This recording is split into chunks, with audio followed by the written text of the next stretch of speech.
it's Rachel here again.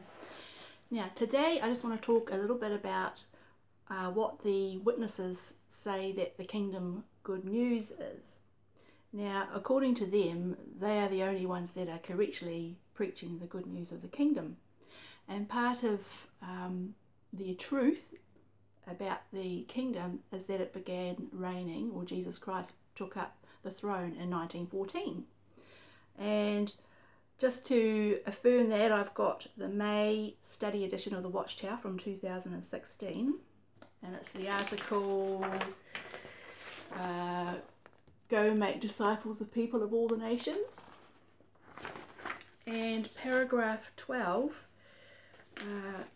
it says regarding witnesses, they are the only ones who preach that Jesus has been ruling as king since 1914. So the 1914 date is very important to witnesses. Paragraph 17, it goes on to say, so who are really preaching the good news of the kingdom today? With full confidence we can say, Jehovah's Witnesses.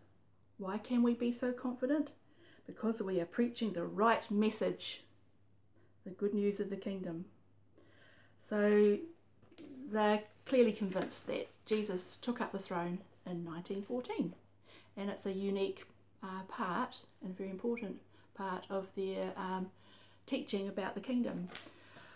But this makes me wonder then, I just get my New World Translation Bible, why this? I don't know if you've seen this. Have a look. Oh, my phone's going.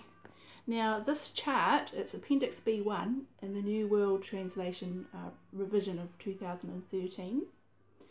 And it's called The Message of the Bible. And I'll just read what it says underneath. It says, Jehovah God has the right to rule. His method of ruling is best. His purpose for the earth and for all mankind will be fulfilled. So clearly it's a chart depicting Jehovah God's right to rule and his method of ruling. But look what's missing. Look at 1914. Can you see that? You can see I scribbled in pencil on there. Why isn't Jesus' enthronement in 1914 mentioned on this chart? All it says is about 1914 that Satan was cast to the earth. Very strange, isn't it?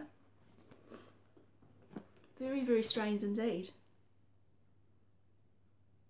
Here's a picture of Jesus on the throne in the future, but nothing in 1914. Weird.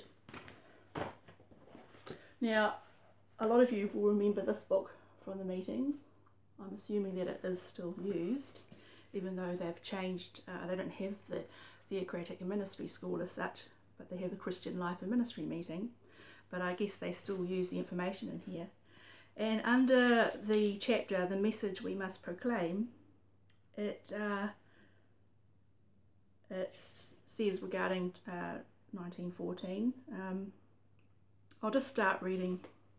The prophet Daniel was given a vision of this development. He saw someone like a son of man, Jesus Christ, receiving from the Ancient of Days, Jehovah God, rulership and dignity and kingdom, that the peoples, national groups and languages should all serve even him. That event of universal significance took place in heaven in the year 1914. And it says, the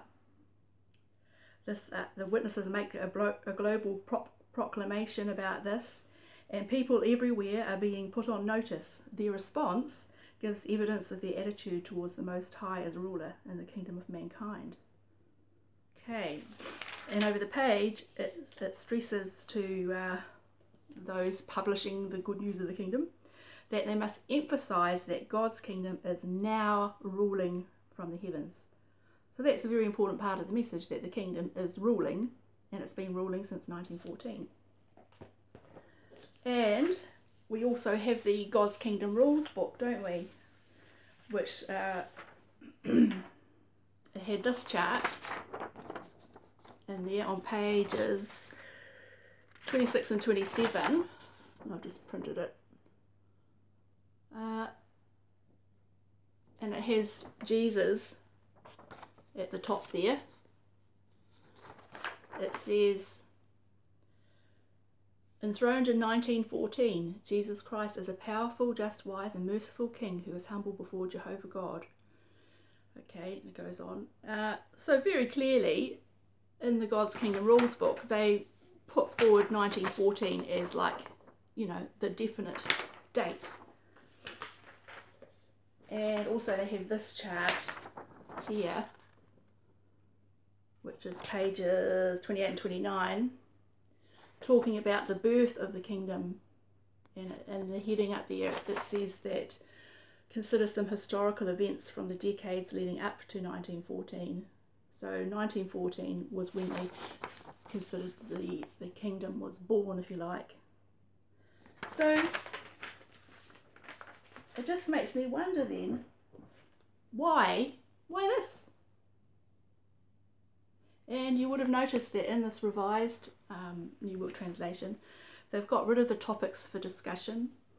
One of the subjects in there looked at dates and date setting. It looked at the 1914 date. So I'm wondering whether they eliminated that. Like, this has got no reference to 1914, being when Jesus took up the throne. It's only got about 1914 that Satan was hurled down to the earth. So they're not even sure about that. I mean, even it still doesn't make sense. Like the Second World War, the First World War started in, I think, July or August, end of July in 1914, and Jesus supposedly wasn't enthroned until October. Yet the First World War is seen as evidence of Jesus having had taken up kingship and thrown Satan out. So that doesn't add up for a start. But now they're saying about 1914. It kind of makes you wonder if they're preparing the way here to move that date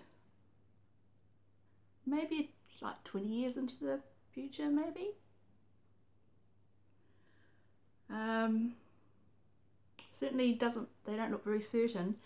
And when you think about it, a book like this, a Bible, producing this would be very costly, very expensive, and they probably expect to get, at least a couple of decades out of a book like this. And I can't imagine the Watchtower Society wanting to revise the Bible yet again because of the expense. And now that they can put everything online, they're really encouraging everyone to get their material online rather than paper, hard copies. So maybe this is the last revision they're planning, and so they've got to make it have longevity. And by being very vague and non-specific about 1914 in here, it gives them a bit of wriggle room so that they can change it later on. After all, the books, God's Kingdom Rules, and the reasoning book, they've stopped using that now. They can stop printing the God's Kingdom Rules book, and they can make it non-available online like they've done with some of the other books. So that's easy, but not so easy with this. So this makes you wonder, doesn't it? I wish some witnesses watching, hopefully there are some, would comment and say, what do they think about this? Does it rock their confidence in the 1914 date? Does it rock their confidence in the governing body? Does it make them look like really they don't really know what they're doing? But something else I just wanted to point out too from the God's Kingdom Rules book is this picture. And it says, in 1914, the Bible students began to discern the presence, or the sign of Christ's invisible presence. But that's actually not true, because the brothers and sisters back at that time, they had discerned the sign of his presence in 1874. That's when they thought Jesus' presence began, in 1874. So they weren't looking for his presence in 1914. So that's quite a lie there, where it says that they began to discern the sign of Christ's invisible presence. So I thought I'd just bring that up. But anyway, I hope you found that an interesting point, and let me know what you think about it. Bye.